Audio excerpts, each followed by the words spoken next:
नमस्कार दर्शक बंधु जय जगन्नाथ मु सस्मिता आपण मानक स्वागत करछि मो YouTube channel Sasmita cook spot को। आपण माने तो बहुत प्रकार एक करी खाइथिबे हेले मु आपण मानक पे आज नै आछि घरे तयारी करथवा रेस्टोरेंट टाइप रो एक करी।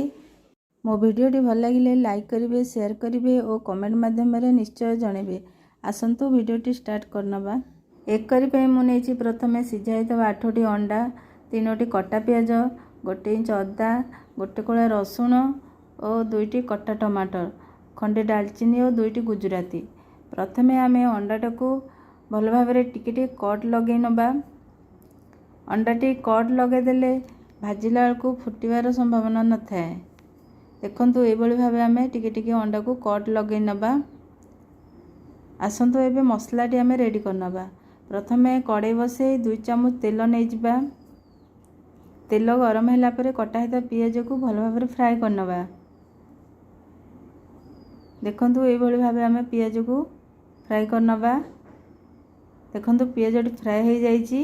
एबे कटा हेता टमाटर को मध्य पके भल भाव फ्राए करनबा। एबे हमर पियाज और टमाटरटा भल भाव फ्राए हो जाइछि। ताको गोटे कोड़ो को रखनबा। देखंतु ए भली भाव गोटे कोड़ो कर देबे।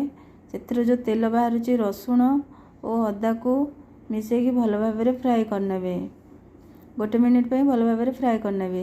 ए फ्राए हो जाइछि गोटे जार को काढी रखिबा। सब काढिला परे ताको ग्राइंडिंग करिकी मसला को गोटे जगह को नै जिबा। एबे अंडाटी भाजी रखिया। अंडा रे मो हाफ चम्मच हळदी हाफ चम्मच लंका गुंड नै अंडा को भल भाव मिसे देइछि। देखंतु ए भली भल भाव मिसे दे ताको 2 मिनिट पे छाड़ दबा। एबे कड़ाई रे 4 चम्मच तेल नै भल भाव गरम कर दबा। तेल गरम हो जाइछि। एबे अंडा को नै धीरे धीरे करी भाजी रखिया। अंडा को धीरे धीरे भाजिबे नचेत अंडाटी भांगी जाई पारे। देखंतु ए भली भाव आमे अंडा को भाजी नबा। एबे हमर अंडा भजाटा हो जाइछि तो गोटे जगह को काढी रखिबा। चलंतु एबे आमे मसलाटी रेडी करनबा।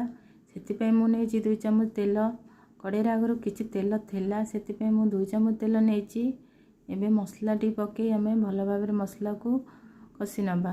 गोटे तेजपत्र खंडे दालचीनी और गोटे गुजराती नै मसला को हमें भल भाव मिसई दबा। तापरे गोटे चम्मच हळदी 1 चम्मच लंका पाउडर 1 चम्मच जीरा पाउडर 1 चम्मच धनिया पाउडर और 1 चम्मच चिकन मसला नै हमें मसला को भल भाव कसी नबा। पानी टिके दे ताकू भल भाव मिसई दबा और स्वाद अनुसार लूण मध्य पके ताकू भल भाव कसी नबा। देखंतु आम मसलाटी रेडी हो जाइछि। मसला रो तेल मध्य छाड़िछि। बहुत सुंदर कलर देखा जाउछि। बास्ना मध्य भल आछि। एबे गोटे कप पानी नै आमे ताकू 2 मिनिट पय फुटेया को छाड़ दबा। 2 मिनिट हो जाइछि। एबे देखिनबा आम मसलाटी रेडी हिछि कि नै। देखंतु आम मसलाटी बहुत सुंदर भाव रेडी हो जाइछि। एबे अंडा को पके कि 1 मिनिट पय फुटै नबा। देखंतु केते सुंदर कलर देखा जाउछि और बास्ना मध्य बहुत सुंदर आछि। एबे हम एक करी पूरा रेडी हो जाइछि। एक करी को भात किंबा रोटी सहित खाइले बहुत टेस्टी लागि थाए। आपण माने थरे ट्राई करंतु और केमती लागिला मते कमेंट माध्यम रे निश्चित जणांतु। मो वीडियो टी भल लागिथिले लाइक करिवे शेयर करिवे और फेसबुक पेज रे देखुतिले फॉलो तो निश्चय करिवे। रहुछि जय जगन्नाथ।